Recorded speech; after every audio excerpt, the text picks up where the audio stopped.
Season 3 of Chefs and Deliciousness starts right now. Woo! And here we are again, back for another day with Trey's Channel Live. In the house, I have Michael Passmore from the beautiful Sunshine State of California. Well, you know I'm an expat, right? Yeah. The ranch is the Texas Embassy there. Yeah, so okay. let's not claim it as two homeland, all right? Okay. Yeah. But you did come a long way. You're here for some events in Dallas. I am. I'm excited. Events are cracking again. That's Good right. stuff. That's right. It was it's been almost a year. Was it more about a year for you? I feel like it's been dog years, though. It feels like 7 years. Yeah, that's right. Yeah. So I got a few things I want to talk about today before we get with Passmore. I want to talk about, we've got two huge events. June 19th, Saturday at the River Ranch Stockyards in Fort Worth. We have a huge event. It's a steak cook-off, Wagyu steak cook-off. We have 15 celebrity chefs. We have over 30 steak teams of 4 men apiece. It's going to benefit the brother of the fallen, the police officers. We're excited about that. It's an all-day event, and you can buy tickets to it. It's got alcohol included with as much steak as you want to eat, and the chefs are going to have stuff for all their restaurants. It's going to be nice. Yeah, That sounds great. Yeah. It's going to be good. Absolutely. It's going to be fantastic. And then we have another event, which is called On My Drink with Trey side. The last weekend in June with Deep Ellum Distillery. We're going to have an event there with music and food. You can come over and drink with Trey. Hey, what could be better, right? That's right. I thought that's where we were right now. Yeah. I like drinking with Trey. All right. So, when I first met you, I met you with John Teaser over there. That's right. You know what's funny? Some people say Teaser, some people say Teasar. What do you know what the exact? I'm a Teasar. Yeah. I don't know. I call him a lot of things, but yeah. If it's formal, I go with Teasar. I'm sure he's been called a lot of things. Sweetheart, mostly. Yeah, right. Yeah, sweetheart. Just don't make you mad. That's right.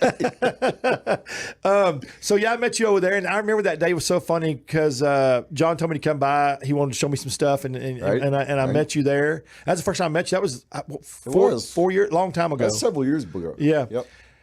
And we had caviar. We had hamburgers, caviar, and French fries. Those French fries were that was it. I have never ducked French fries in caviar. That was awesome. I remember Jana looking suspiciously at the whole thing. Yeah, she was. Thankfully, you were game for it. Yeah. So then she got in there. I remember that. Yeah, she was. Jana's like the average food person in America or in the world. They're kind of a one-track individual. Very few people will try anything in the world. And Jana likes, hamburgers and cheese and spaghetti and cheese and sandwiches and cheese. That's the genius of John, though. That's right. He makes some things accessible, and I think that was smart, though, because once she got in it, it was going. So for people that don't know, Michael's in the caviar business and started the farm in what's the county there? We're in Sacramento County. Okay, you are in Sacramento County. Okay. Yep. We're on the outskirts, Right. just a few minutes from the Amador County line, kind of wine country there, Sure. upcoming area there. Right. But in call it kind of the baby foothills of the Sierras there. It's beautiful. I bet it is beautiful. Of course, I lived in California for a while. I lived in San Francisco for almost 2 years. Is that right? Yeah, in Marin County. I did not. Yeah. Somehow I did. Yeah. I'm learning more and more. When I was traveling around the food business before I was doing this, I worked with several companies back 30 years ago. My dad had me go out and work for other companies just to gain knowledge, and that was one of the places I worked at was in San Francisco. Beautiful. Yeah, it was beautiful. There. I was with a friend of mine who had a beautiful house up on the hill. Well, that works. Those are the best kind of houses. Your friend's house. Yeah, that's right. Yeah, it was awesome. So we had a good time there. I bet. So so what did you do? You were born here in Texas. I was North Texas. North Texas.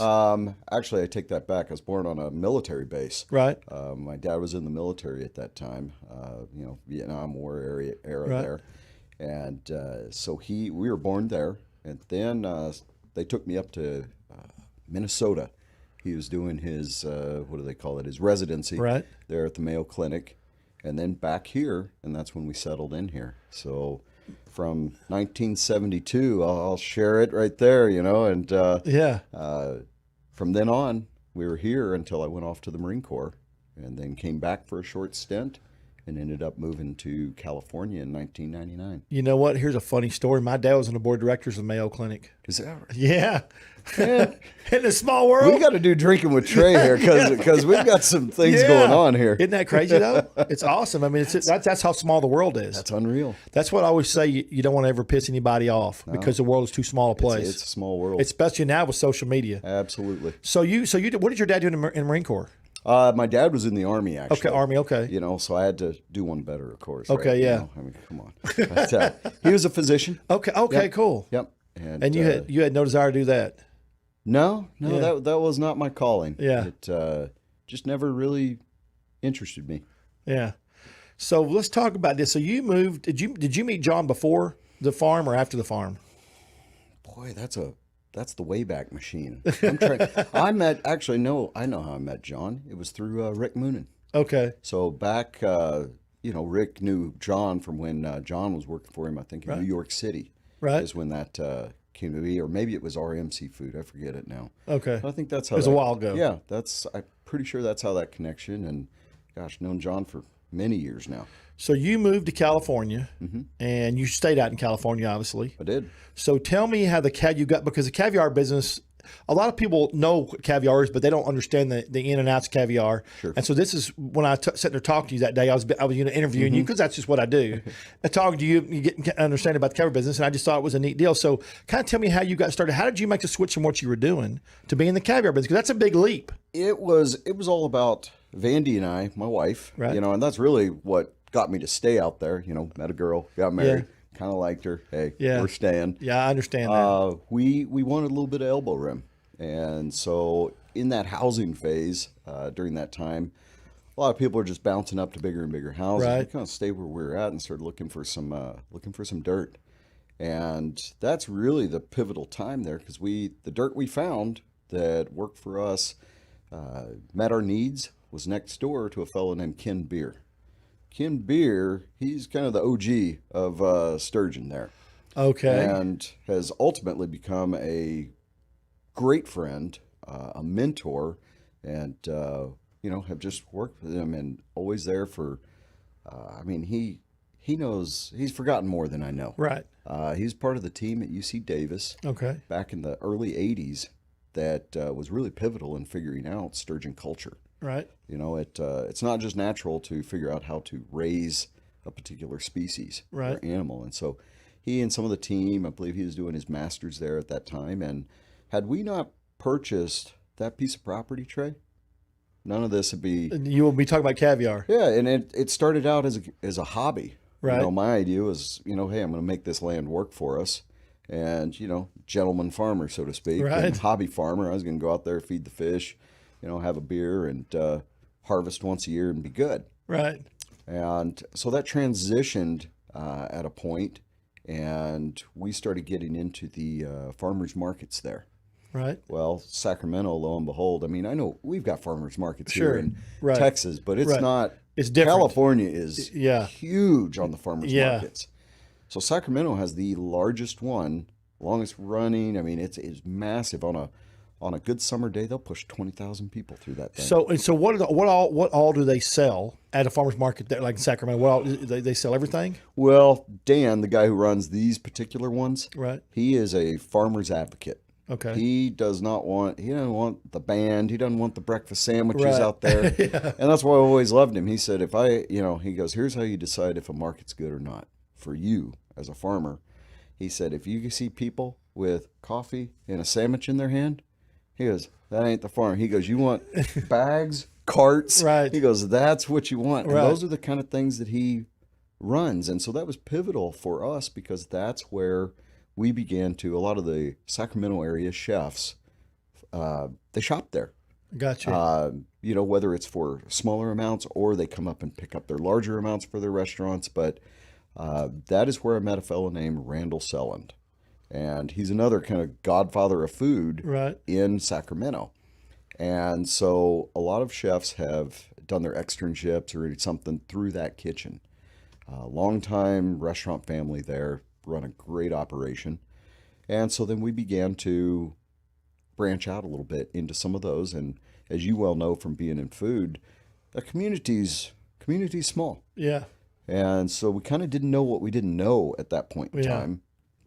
And so we started getting in there. And I've always found there's no better way to learn something than just to get into it. Right. That's the only way you can learn something. I tell everybody all the time, you can go to culinary school, you can go to business school, anything you want to do, but until you jump into the fire, you're not going to really learn. Fail about 100 times, That's right. pick yourself up, go back at it again and figure it out a different way. So that was the genesis of it. And, you know, again, we didn't know what we didn't know at that point in time. I mean, good Lord, it's kind of like this COVID year. I don't want to do it again, but man, we sure have learned a lot. Oh, yeah. And I'm grateful for it. You know what? We have some experience now. Indeed. Thank goodness for the next time. Absolutely. So I do want to tell something before we go on. Sturgeon is where caviar comes from, correct? Yeah, you know, really, now your purist will say caviar only comes from a sturgeon. Right. For me, as a fish farmer, I just like eggs. Yeah.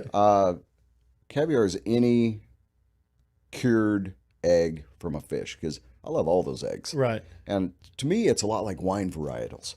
You know, I think that's the best comparison. Somebody says, what's the best one? Right. You know, what's the best wine? Right. Give me a break. Yeah. If it was harvested at the right time, if it's in the hands of somebody capable and it's been held right and then delivered to you right, that's probably going to be some good juice. You know what I tell people? It's wine, whiskey, caviar, fish. Yep. It's what tastes good to you, Absolutely. the consumer. I couldn't agree. That's what. And sometimes it's that experience in the moment too. Yeah.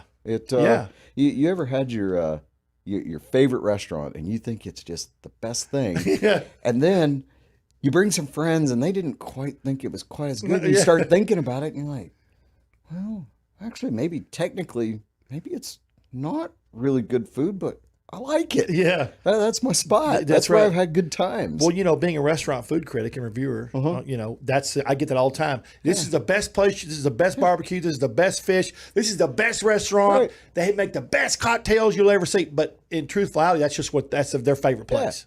Yeah. And I respect that. Yeah. You know, it's you do you, and if you enjoy that, man, keep going. I want to show people the picture of you with this sturgeon. I want to have him put it up because that one's 11 years old right there. So that was 11. something about like that. She that's a big old girl right there. Yeah, and, that's a big girl. I was sharing with you when that photographer took that. I believe that was a Chronicle photographer, if I remember correctly. Right. And we were going. You know, I was explaining to him that, look, this is almost, you know, she wants to get back in the water fast, so you better get this. And you know, this isn't a trained dolphin zoo going on here.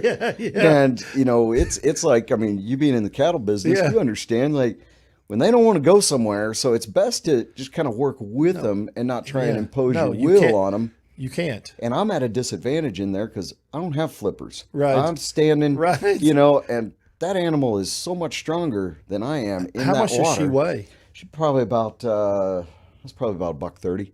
And that's like monkey strong. Like, you know, well, but you used a great analogy. You said if someone is squeezing your neck and squeezing your airway, you start. That moment, her gills are out of the water, right? And so we knew, you know, it of course would not harm her. I'm not going to harm any of my fish, but I knew that. I said, boy, you better get this picture fast. And sure enough, man, it's an epic picture because he really did. He got it, but the next pictures that you don't see is me just getting the bejesus slapped out of me as she just goes on and out of my arms. And so I got mine out of that.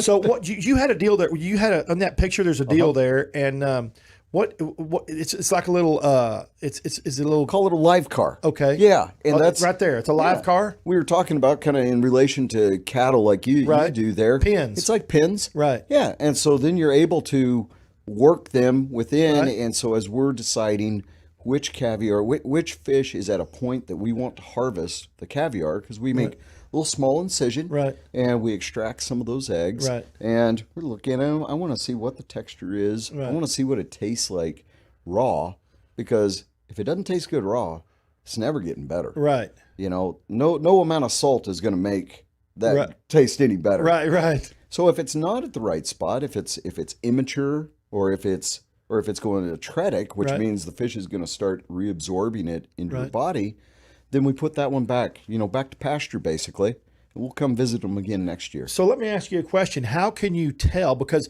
I can't taste cattle. You know, when I can't. So I have to look at cattle from DNA analysis, or just by my knowledge of what they look like, what their disposition looks like, what their head looks like, the ears look like, and where the genetics are in the cow. How do you, as a fish, when you go to taste it, how do you know that it's going to get better or worse? Or what tells you that? The flavor profile? What I'm looking for is really a maturity point. Okay. Almost like a grape in the bricks levels. Okay. That's really what I'm looking at. Okay. Genetics are there. Those great fish. They're eating well. I mean, they're eating like kings. Right. Queens in this case. Right. Queens. But, you don't want kings. No. Kings is a bad economic investment after that time. As much as everybody loves sturgeon meat, that is not the way we're going on that one. But majority of it is, I want the maximum amount of fat and protein in that egg so that the salt can then bind with that and cure and develop flavor. Okay. And also that's going to give the best structure to it. There's actually, I shouldn't say best in there. You caught me on that because I like all levels of structure depending on how I'm eating it and what I want. And what is going on? Yeah. Okay. Yeah. So the stuff that we had that day, you let me try a variety of caviar, which was awesome. Right. They all had great flavors. There wasn't, and some people will say, I can't caviar, it's too fishy or is that, explain that, because you explained that concept to me and I don't remember it all, but. Some of that comes from environment. Right. You're going to be, animals for the most part are products of their environment. Sure. What they're eating, where they're at. The biggest thing, what they're eating, correct? Right. Are they stressed? Are they not? Just like cattle. Yeah. It's really not that much different or even that much different than humans. We're products of our environment. I mean, sure. If we're all stressed out, we're going to be cranky. And I suppose if I was going to make a steak out of myself, I wouldn't taste so good there. But or if I was eating like crap. Yeah. So, that plays into it a huge part. And if I remember right, if we go back in the Wayback Machine there when we were first doing that, I think we had 3 different ones, if I recall correctly. Right. It's probably our 3 products that we call Circle 41. Right. So that goes that back is to, one. That was one of them. That goes back to Granddad's cattle brand. So it's kind of a tribute and respect there. Sure. And then we had Select and then what we call Reserve. Right. And really, those are nothing more than a way to identify profiles. Okay. Because what I found over the years was at first I was always just trying to create this one, the maximum of this. What I learned was that my chefs, what they want consistency, quality, and they want it to fit that profile every time. Right. And so that's really what those 3, one's not better than the other. Right. I love Circle 41. If I've got a bag of chips, yeah, I prefer that. It's got a little bit more salt forward to it. It's got a little less protein and fat in it usually. It's a little less mature of an egg. And, that one even came about. That is one that we work with a partner farm on. And I needed something that was harvested a little less mature so that we could work on it a little bit. Right. And that came because one of my chefs, he was opening up a new concept. And he said, Michael, I need a cheaper option. Yeah. I said, I don't have it. I don't have it. I don't know what to do for you. Yeah, he goes, just well, at the 7-Eleven. he goes, I don't know exactly, but he goes, isn't there something out there that like you could use your expertise that maybe it's not outstanding right now or like what you would like, but it would hit where we need to be for this concept. And could you not find something like that? He goes, almost like when I use an off vegetable, but then I turn it into something brilliant, on my plate. So I started thinking about that and I thought, where have I had caviar that I didn't like the end result quite, but it had good bones. Right. And that I could work on it a little bit. And so that was the genesis of Circle 41. Now, every once in a while, some of what we produce ends up going into there too. Right. But that's kind of the story of evolving from tiny little bit of production, and we continue to try and grow that.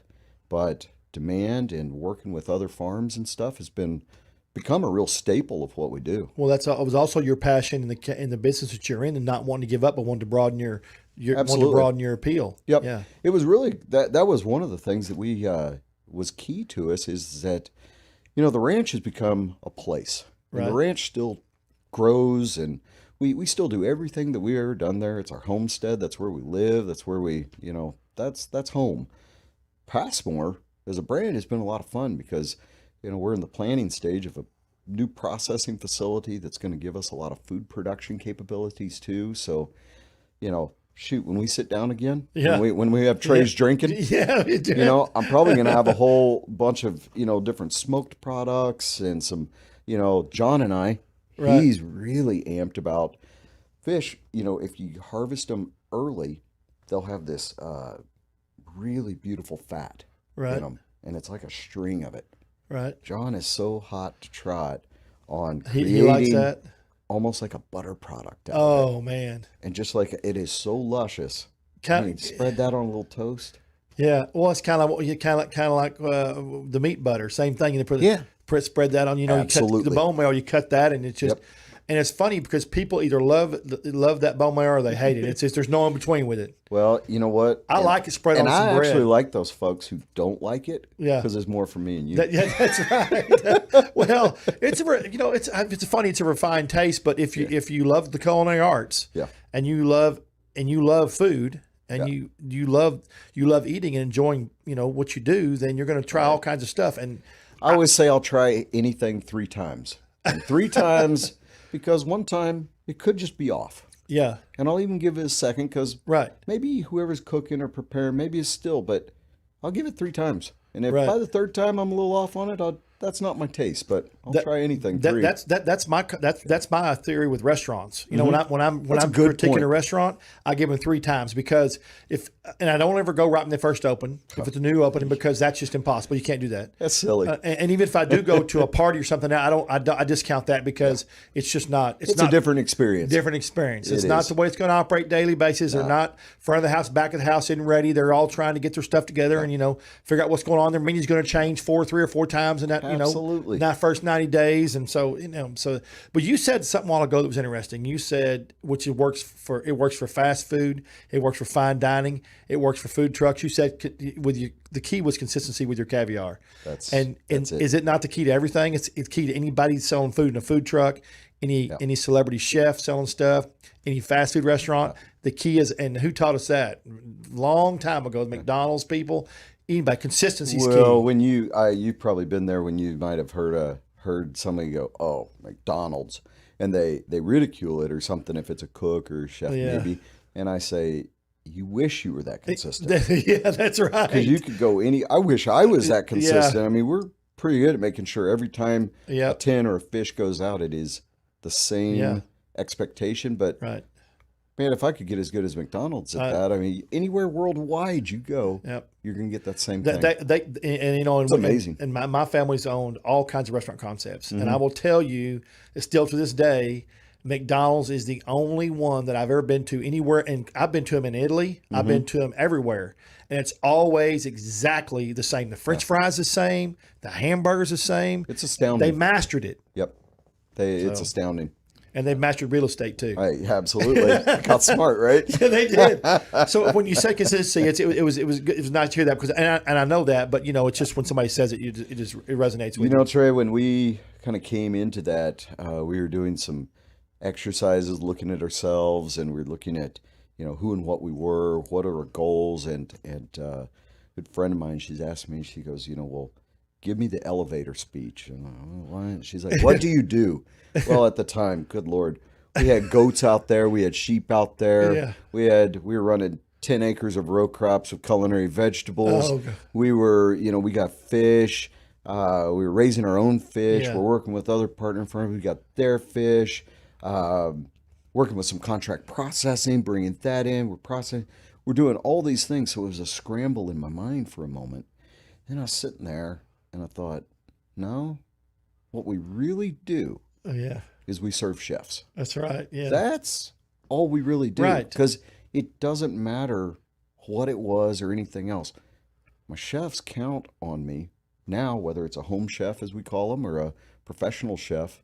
What they count on me is that they're going to get the same quality and consistency as they expect from us. Right. And that was really a, seminal moment right there when it's like, that's what distills it. Because who knows, maybe we'll become a goat producer too. I love eating goat. Yeah, but there's not a lot of money in goats. It really though, didn't. man. No, You got to have 20, 30,000 having money in the goats. yield on that is yeah. unless you got those state contracts where they're eating the grass. Yeah, My buddy does that, and it's pretty good for him there. People, I don't think they realize how much goats eat. Oh, they will eat the.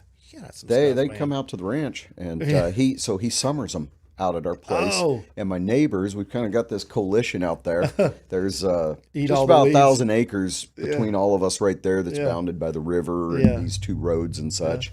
And so they bound them around, and boy, by the time they're done, even with our dry summers, nice pastures. They're coming. Oh, it's been so beautiful. Yeah. It's the best deal. No diesel. Huh? No tractor working on. Well, no shredder working on unless you have to. You know, like we were saying, the best house on the hill in Marin is a friend's house. Yeah. Well, best goats are your friend's goats. It's like a boat. That's right. So what was when you decided to jump off in Caviar the first time for full time? That's all you wanted to do, or basically all you want to do. What was the harsh decision, and how did you make that decision when you jumped off into it full time? Well, I think that's kind of a misnomer. You know, caviar is the glory. You know, the kind of the high, the bling, right? Right. But we didn't even start out doing that. We were just trying to figure out how to raise fish and do that. And again, it wasn't. We were not even engaged in that outside of spawning fish, and really, sturgeon were such a small thing. I was just kind of getting into that. We were more catfish, bass, carp. You know, trying to figure out where our groove was. And so it wasn't until, again, one of my chefs says, "Hey, you've got some sturgeon out there that you're growing. Do you do caviar?" And I said, "Well, no." Yeah. And I'll never forget. Yeah, but you did. He says, he looks and forgive the French. He said, "You're about a dumbass, Passmore." Because you did. He just looked at me like I was and I probably warranted, but he looked at me like I was the dumbest damn fool he'd ever seen. Yeah. He's like, "Isn't that the purpose?" And it just hadn't struck me. I mean, because of that, you weren't coming doing up the way. No, I did not. So many caviar operations. That's the ultimate goal, right? You know, and it should be, because that is one of the revenue generators there. Sure. So it absolutely should be, but we approached it a different from angle. the other side. Yeah. And I think we approached it kind of bass-backwards, but it's worked for us because we look at it through the lens of how that caviar is created, not as a commodity. Right. You know, me and a fellow talking, and we were talking about, well, where do we ultimately want to be as far as like tons of production? You know, one of our neighbors down the road, they're one of the largest in the nation, and I think they produce somewhere, depending on the year and, you know, yield, all that kind of stuff. But yeah, they're somewhere probably between 16 and 20 tons. Wow. That's a lot. That's a lot. And, you know, and that's not a good or a bad thing, but, you know, like the more cattle you got, it changes the way you operate. Sure. And so my goal's never been to be the biggest. I don't really care about that. I think kind of our sweet spot where we'd be looking to is probably more around that 6 to 8 tons maybe someday. Yeah. Yeah. Well, because you're working on relationships. That's what you want to do. Like you said, you want to touch everybody. Yeah. You want a relationship. Not figurative. You don't be going around touching people. Yeah. I mean, where are you going with this, Trey? I mean, you like to have relationships with all your chefs and all the people that buy caviar from you. I do. I enjoy that. I enjoy it a lot. It's meaningful to me. Sure. It is. I like that. I like that when I have an idea, I like to get to know their operations. I like to, you know, we had a recent one of my guys. They're reopening. I mean, everybody's struggling, right? And because I've been working with one of my other guys, I don't know how we got just amped up on those sturgeon steaks. In fact, I got to send you some. Okay. I will do that. And so we started cooking them at home. We cook a lot at home anyways. We just enjoy it. Well, you're out there at the ranch. And, or the farm, sorry. I love it. It's good. And so we started playing around with this because I was working with another chef. And so I wanted to get to know it better in that cut. Right. And what we found was it's hard to get me to eat a filet now because that steak, that chop, is so doggone flavorful because it's just sitting in there. It's got skin wrapped around it, all that fat and all that. I mean, it is one of the most flavor. That fat's flavor, baby. Absolutely. Yeah. And it is the simplest thing. I was telling buddy when I said, look, the other thing is, man, life's hard in these restaurants right now. They're struggling to get cooks. The team hasn't been together. You know, they're starting to gel. I said, here's the good thing about these steaks. Not calling anybody a dummy, but if I can cook it well, any dummy can. Yeah. I mean, you cannot hurt the doggone thing. You can't overcook it. It's just a little oil front and back, salt and pepper, hammer that thing. And then put it on a hot grill, and then it's got like a little turkey popper in the middle, and it's that notochord, the spine. Yeah. When it comes up about yay tall, just like a little turkey popper, you flip it and let it on the other side for as long as it took to get to there. Take it off, serve it to mama. You're good. You're good. You're solid. I don't know. I think I could still eat one of those dry aged steaks from Teasers from Knife over there. Isn't the flavor on those? Yeah. Well, he's complex. Did you see where he got top 100 steakhouses? And I did. You see that? I did. Couldn't be happier for him. Yeah. Couldn't be happier. That's awesome, isn't it? It's too good. So when you started tasting caviar the first time, how did you decide what direction you were going to go in for you as a business wise? Because I know you were trying to serve chefs, but you had to make in your mind a decision to how you wanted to do that. Is it just something that kind of evolved into that? Yeah, I wish I could say we had some kind of business plan on that. We were already, shucking and jiving. We were running and gunning there, trying to make things work. And so that we just said, hey, here's another avenue. Let's learn about that. It's a part of the fish. I mean, with sturgeon, we use almost every single part of that fish now. Yeah. Damn near every, and I'm working on that last little bit. So that was part of it that was fascinating to me. And ultimately, no waste. Yeah. Yeah. And really reason why we were dabbling in produce was twofold, because we want to use that water until we completely extinguish it and either send it back down into the aquifer, or we get it evaporated, because eventually that evaporation is going to return as rain. So it was all about, if we're going to be in that kitchen, what else can I put for them that would work for them the best? Sure. So that's when I saw the caviar, and it made sense. And I think one of the best things about that evolution was I didn't know what I didn't know. Right. I kept reading about it, and caviar is interesting. Wine, there's tombs. I mean, just so much great information. Right. Caviar, I dare you to just go look. Yeah. Oh, no, it's not. Yeah. It's all a bunch of talking points that are just regurgitated over and over and over. Right. There's no textbook. There's no published knowledge. There's no, how many caviar makers do you know out there? Yeah. They're just, it's not being shared. It's not. So when I saw that, I thought, man, knowing that I'm not the smartest, sharpest tool in the shed, I went to my chefs again and said, hey, I want to understand what you guys are looking for. I mean, it was almost, I guess you could call it like a market study, but really, I wanted to work a market study with them, because why produce something that I thought was good, but they thought was garbage? Right. That didn't make Because they're not going to use sense. that won't help you any. And that was one of the most pivotal times, because every single one of them kind of liked a few things different. Right. Like typically somebody might say, oh, I want a big, robust. Well, then my other chef, he's like, actually, I like it more like a delicate water balloon. Like the real water balloon that you're like holding like real delicate, because you overfilled it and it's going to bust. Yeah, not an air balloon that you're using for water that you could slap up against that wall. Right. And so that's where I started to understand some of the nuances. And then that's where we started digging into. I'm like, so why, if we keep the salt consistent, why am I getting different results in the early years? And that was because of that maturity of the egg. Okay. So then we started drilling into that. Why is that? Then we started identifying, visually, like you were talking about the cattle. Right. Visually, I can pretty much tell what that's probably going to taste like. And oftentimes pretty much what the texture is going to be visually.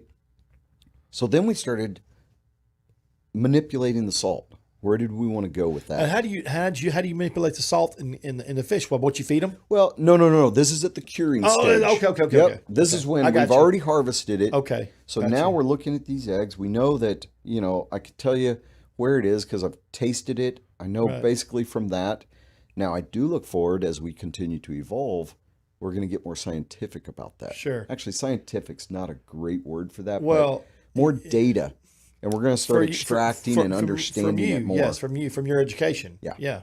And we're going to develop those protocols because, it's interesting you brought up McDonald's. So I want to get to a point to where our book of work gives us enough data that we could ideally, here's a big dream, exclusive right here on Trey's show. I'd like to figure out the magic machine, basically, that we could take a piece of roe and within several minutes because time is of the essence there, it gives us a rundown. What are all the key components and percentages of this? Right. And then we can take our experience and know that, okay, X amount of this salt for this amount of time is going to result in this same consistency over and over again. And over. So that's the big dream. You said there's a time limit. You talking about when the time you harvest, the time that is before it's got to be chilled or something? You said there's a time limit there. What is it? Well, any fish, you want to make sure that you're taking that. So we extract those eggs, and then they go immediately to ice, and it's temp controlled all the way, all the way. Just like fish. Okay. Yeah. So when someone talks about the old days, how great was that back when they were harvesting, making this caviar on the dock? Yeah. I'm not so sure I mean, I would have ate it, don't get me wrong, but when I see those old pictures, I'm looking at that, wondering what kind of environment was going on there. What was growing. How was that actually functioning? Right. And it may be more one of those things where it was like their favorite restaurant. It's a fond memory to them. Right. But maybe if they took their friends there, they're like, because there was no way to tell where in the maturity cycle were those eggs for that fish. Right. They're just harvesting it. They see eggs. Yeah. And jackpot. Let's throw some salt on it. Yeah. So I question that a little bit, but and two, it's funny because it's what I guess also too. It's what you feed them, right? Absolutely. Is your feed? Do you at Passmore? Do you make your own feed? Or do you buy feed? We don't make our own feed. There are very few fish farms. I believe there's one. Actually, I'm not even. I couldn't pull that up, but very few farms are fully integrated in that matter. Well, when I say you make your own, do you have somebody make a certain brand for you? I'm not at a point where I feel that I have superior knowledge to say like my mentor or some other folks that have much more experience in that. So I ride off their coattails some and use some formulations that are fairly standard there. It's an all natural feed. There's nothing artificial or anything, and I do believe strongly in that. I'm not quite on the vegetarian feed train on that. I want that fish to mimic its diet, so lots of fish meal in there. I like lots of protein. I like plenty of fat. I think that, and it proves true. I think that flat is flavor. It is. And so those things are fascinating to me as well as we continue to grow and mature as a company. Keep looking at that and understand more and more how that affects what is produced there. Well, if you I'm not a scientist and I don't know anything about feeding fish. I just feed cattle, but I know that if I change my cattle's diet and their feed, their meat's going to taste a whole lot different. So if you went to a vegan feed, wouldn't it produce a different flavor for the caviar? That would be my hypothesis. But you don't know. I don't know that right now. Yeah. We know absolutely for sure that, let's say the water has a high algae content in it at that time. Right. It's one of the challenges of in the summer because it gets hot, algae, of course. Sure, it grows, And so that can produce some they call it off flavors. Some folks actually feel like that's part of nature. That's part of the caviar business. That's a fish. Yeah. And that's what it tastes like. Other folks, they prefer not for that, but water absolutely is a large aspect of the flavor and just the whole package. Very much so. That's the flesh, the roe, the whole 9 yards. Yeah, all of our ranches since I was a boy have every one have had freshwater outlets, freshwater outlets for all of our cattle Oh, is that right? because my dad and granddad always said that clean, pure spring water produces a better product, right? And plus it's healthier for the cows. Well, that's what Granddad was known for up in Oklahoma, was his ability to develop springs. And I still remember going around with him, and he'd show me, I was checking his springs, but that was also immensely important to him and his cattle. Now on our ranch, in the ranch business, we have good algae and bad algae. Right. Same way with the. We don't actually have any bad algae. Okay. Now we're always on the lookout for that, but that's more in the lakes. Sure. In our tank system, not so much. Okay. It's pretty manageable. We debate every now and then whether I want to go to, because indoor can control that a lot more. But I think it's kind of like my dad and his wife, they raise Arabians up on their ranch in Collinsville there. Yeah. And they're all about that. We're not going to shelter these horses all the time. Now, of course, if one's sick, of course, but the more robust they feel like the environment is, the more robust that's the truth. The horse. And I think that there's something to be said for that with fish as well. Now, granted, if it's raining, it ain't going to hurt the fish. No, it's not. They're kind of already waterproof. But really, I'm not sure where I want to be on some of the indoor. Now, our hatchery, yes, very important to control every aspect of that. Because that's a tight handle in sports car, basically. Yeah. You make a little nudge and millions are gone. Well, you're working on, I want to show everybody that picture here in a minute. Put that picture up. You're working on a new, you've got a building out there where you're working on a new hatchery there at the farm. Well, that's a whole story in and of itself. I don't know if we got 4 hours. No, we're good. Or I got to condense this here.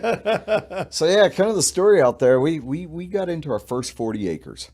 And then I came together with my neighbor because he had some extra land. I said, well, we'll lease that from you. And so we endeavored to put in, big lakes, moved quite a bit of dirt. Yeah. And so then they had a transition in their family, and that property became available. And we weren't really, it was a big stretch for us, still was. Took us a while to. But you're glad you did it now, aren't you? Well, yeah.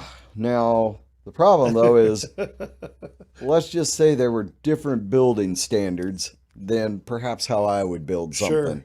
So we've been holding tight, but ultimately, yes, we're going to take that big old white house there and unskin the thing and really create. Yeah, there it is. It's it's kept the rain off our back. It's beautiful. I'm gonna say that, but in the future years, you're going to see a test kitchen in there. You're going to see. New processing plant right there. It's going to give us a lot of flexibility. There'll be a room for you. So when you come out and come make some with us. Can't wait. That's going to be awesome. I can't wait to do that. I'll have that with us there. And you and Janet come out and hang out. But that's kind of I almost envision, sounds silly probably, but like a aquaculture, a fish farm institute, basically. Sure. That's awesome. So come out, stay. Not like a tourism thing, but like for our Caviar Club members, for our chefs, like really get them into it more, because there's not a whole lot more in. Like you said, relationships. Relationships are important, especially in your business. Now, you just touched on something which you led me into without even knowing it. I want to talk about your Caviar Club. Let's do it. So we got a picture for that. We can put that up there because that's one of the deals right there. That's just one of the. Let's talk about this picture. Well, that picture is a lot of fun right there. Yeah, let's talk about that picture. That look at all that stuff in that picture. That's champagne. What's all in that picture? Well, so we've been using Yeti since I think a year or two after they founded that thing. We've used it commercially forever. I'm a big fan. I mean, I've abused that stuff so hard, and me and my crew. Well, again, John Tezar. Yeah. He introduces me to Leanne, and we started partnering together and collaborating. Well, then along that time, got to know some of the good folks at the Michelin Guide. And so this has been a really tough year for them. With restaurants closed, they're trying to conduct a business. They got people employed and everything else, and everybody's trying to get going. And long story short, we came together with this partnership and collaboration right there. Yeah. And I'll be damned, I mean, that's about $1,000 worth. Right. And so we got together with them, and that went out to some of the most elite folks you could imagine. Well, we ended up having 3 extra. Okay. 3 extra. And so I was talking to my team there, and I said, hey, what do we want to do with these? Well, their first suggestion was like, well, we're going to take them home. And Yeah. so no, like really. Yeah. And so Chris says, why don't we just give them to our members? I said, I love it. Yeah. I love it because, man, it's something unexpected. Right. It's one of the coolest darn things ever. Right. And so we're pretty excited about that. June 15th is the drawing on that. So you're gonna have drawing for that. So that's there's caviar in there. There's caviar. There's every single one are rows. Right. The caviars. Right. There's 2 cups there. Right. That the reason why those cups are cool, I guarantee you, they will fit in any cup holder, and I love them for that.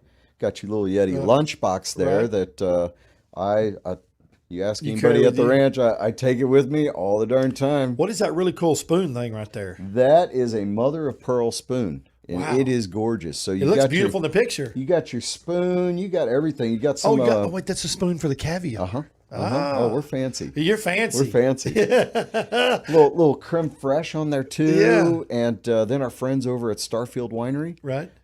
Really great folks in El Dorado County, which would be kind of the other side of the highway from us. Beautiful there.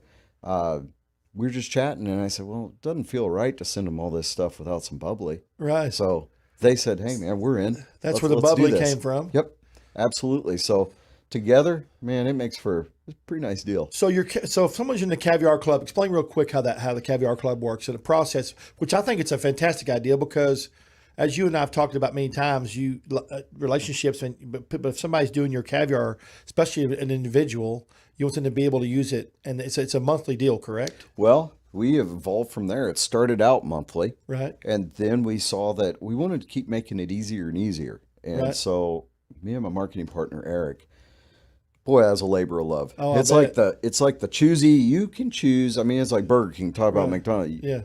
Make your own. Right. But you could do it monthly, bi-monthly, quarterly. If you're going to be gone for the summer. Right. Put your order into September. Right. It's really simple. We're there to serve. So you tailor it to them. Yeah, and there you could do any one of our products, any size, any combination if you want. Right. Like we've got one fella. Every month he gets 10 grammars because he eats them every morning with his eggs. He just wants 10 grams. He gets 30 of them every month. So if that's what you like, he's great. One a day, obviously. And last night, a nice couple, they said, well, we just call it Michael's Choice because I stick in there whatever Vandy and I are eating, whatever's eaten right, whatever we like, put it in there so it's kind of a surprise for them. And then a lot of our members start out that way because they don't know what they don't know yet. Right. And they're not sure where they want to be. So it's almost like a sampler. Yeah, what they like, yeah. Yeah, they'll go for 3-4 months or deliveries, whatever, on that. And then they start choosing and picking and choosing. Honing in. That's honing in on their flavor profile that they like, yeah. Precisely. Yeah. And so you could get fresh fish from us, the smoked fish, the caviars, the roes.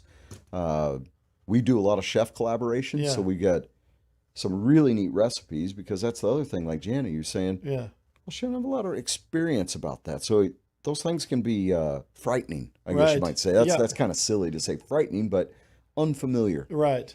So we've got guys like Joey, one of our chefs there, good guy. He knows how to communicate it in such a fashion that it's accessible. Like anybody could make his recipes.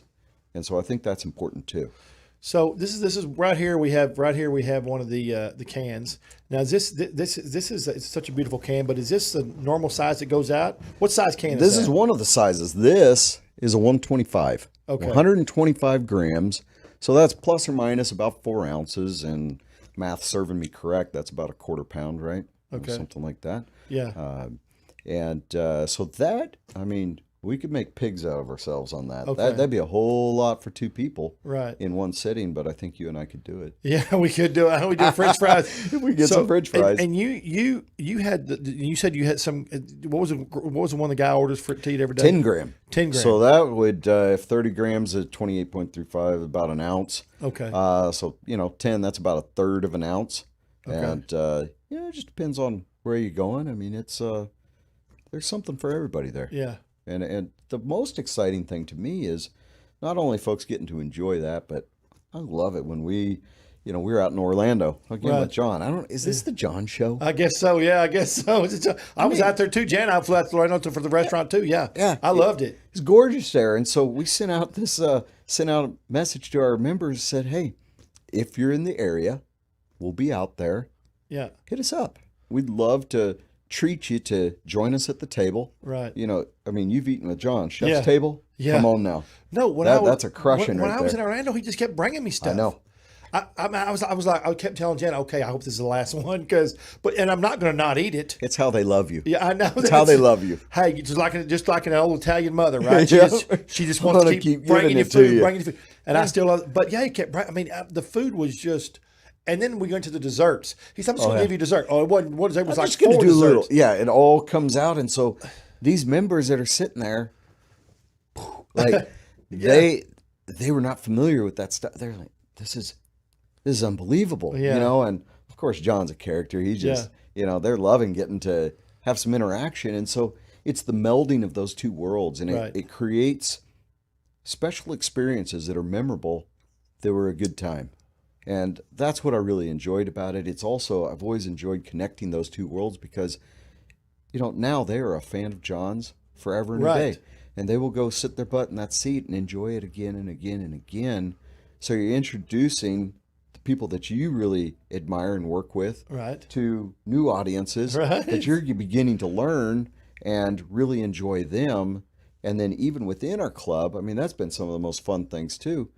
Like-minded folks, getting to get together. That's it. It's too cool. It's a lot of fun. And you talk about Caviar, and we were talking about with John trying new things. I have a saying I've been using for a long time, and it is food is exploration of the palate. Try something new, you just might like it. And one of the reasons I started this, this venture 12 years ago, is because I wanted people to try all the foods, all the culinary deals available. Because so many people are narrow-minded, like I said, and not narrow-minded is a bad thing. It's just you get used to you get in your lane and you just drive. That's right, and their palates is with it. So I enjoy going, and I don't do any one thing. I do seafood. I do it all, right? And I enjoy having people go try things and they will tell me. I get myself all the time. I would never gone there, but I really liked the way you wrote about it, and even if it's a short blurb. And I tried it and I really enjoyed it. Thank you. And that's my whole deal. I want people. Nothing's better for people than food and a drink and friends. And a great meal. That's those experiences, and I tell you what, those have been some powerful experiences over this year when we've been, a little locked down. These kind of things where. Life was crazy for a little bit, man. When we started kind of coming out of that cocoon, I'll tell you what, when John came out to Sacramento again, John, good Lord. But we had us a big, long table with some good friends of mine. Now, why wasn't I invited to this deal? Now, I blame John. I mean, he's not here. We can blame him, right? You know what he does? He works, and he never stops. He just runs like, but he's consistent. He just keeps running the same speed, and he's not thinking about. He's just going. Just going. Yeah. But that evening was magical. For we talked about we were going to do plated at first, and I was like, I said let's do family style because. Like you were saying, that communal, and before we know it, that table was lit up with. I remember I was sitting at the very end talking with Jeff down there, and I'm just looking at this table and like this makes me happy because it was electrified. People grabbing their this, that, they're passing, they're having interactions, and especially in that moment, I'm getting a little chills here. That hadn't happened so much, and it was a special night. Again, those experiences. What a great note to end on. Our show is almost over, and I love that. That's a note to end on. If people want to find Passmore Caviar, how do they do it? Tell us how you do it. PassmoreCaviar.com. Simple as that. Boy, that's not hard, is it? PassmoreCaviar.com. PassmoreCaviar.com. That's it. PassmoreCaviar.com. Now, we don't sell in stores. No, you don't. It's all direct, and that's just because I'm putting my name on it. Whether it's something you can't control it. Right. Yeah, whether it's something that I'm working with a partner producer or whatever else, my name's on it. It is what it is, and you can count on it that it's going to be good. So we said we're going to stay direct with that, or go to your favorite restaurant. Yeah. That's serving it. Do you have a list of restaurants on your website? We do. You do? Oh, perfect. Okay, Yep. great. So, It's been really difficult lately with all the challenges. Yeah. But we try and update that just about every month because again, bringing those two together, and you talk about something for sure. Go eat out. Yeah. Those boys need it. Restaurants, that's for sure. Yes, sir. Absolutely. That's important. Again, thanks a lot for coming, Mike. I appreciate it. Thanks for making that trip from California. I appreciate it. Just for you. And next time, Trey's drinking show. That's right. Trey's drinking show. Thanks for having me. Yes, and you're on Instagram too, correct? I am. Okay, great. Anyway, if you don't know about us, Trey'sChowdown.com. Follow us on any social media platform. We're on everything, every one of the platforms you can think of. Find us. Our show's weekly. Look up Trey's Chowdown Live. You can watch it. You can watch Mike's show on the Country Network live. That's also free now if you're not in the area. Cool. Yeah. Till next time, next week. See y'all. Thank you very much, Michael. Thanks, Trey.